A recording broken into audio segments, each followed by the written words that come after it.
Hey everybody, Jerry Wagner here, Vice President of HVAC Technical Training. This is the first of a series of videos to coincide with the Gree Sapphire installation manual. Although we're using this Sapphire as our working example, all Gree mini-split products are similar in their installation requirements.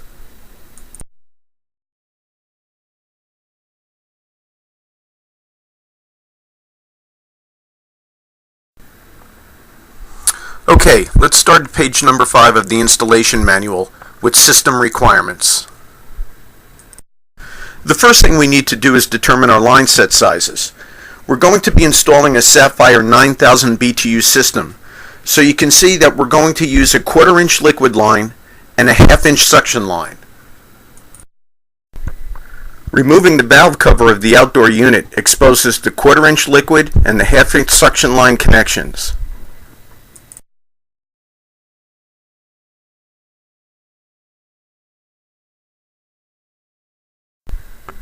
Now we need to see just how far we can go with the line set.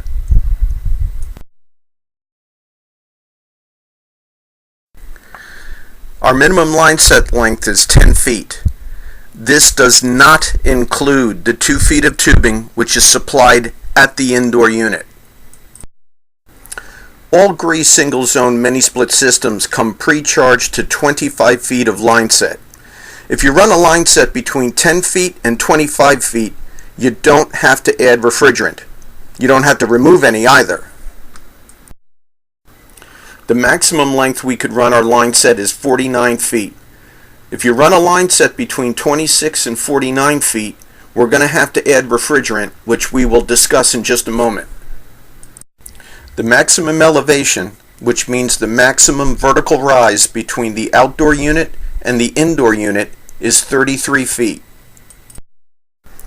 Okay, time to discuss when we need to add refrigerant.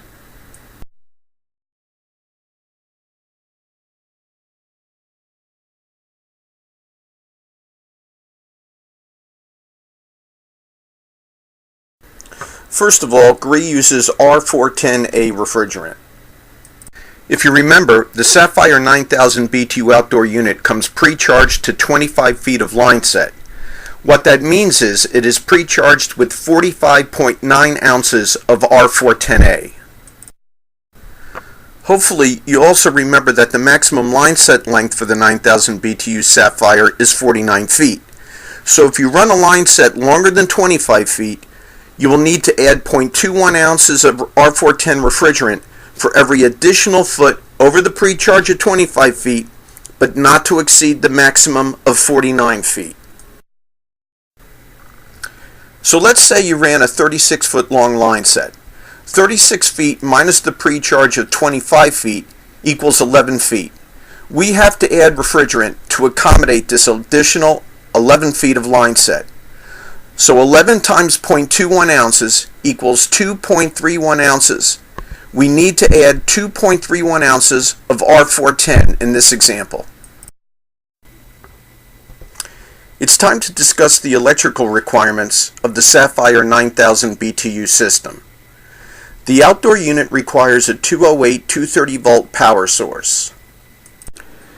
The minimum circuit amps is a calculated value that specifies the minimum main power wire size, which we will discuss in just a moment. The maximum overcurrent protection is the calculated value which determines the size of the breaker. In this example, a 15 amp breaker is required. Remember, this equipment must be on a dedicated circuit as per the National Electrical Code. The wire size bringing the 208 230 volt circuit power to the outdoor unit must be 12-2, which means 12 gauge wires, 2 conductors, and 1 ground, commonly called a whip. Alright, that's it for now. The next video in this sequence will deal with the tools required to install our 9000 BTU Sapphire unit. Thanks, and talk to you soon.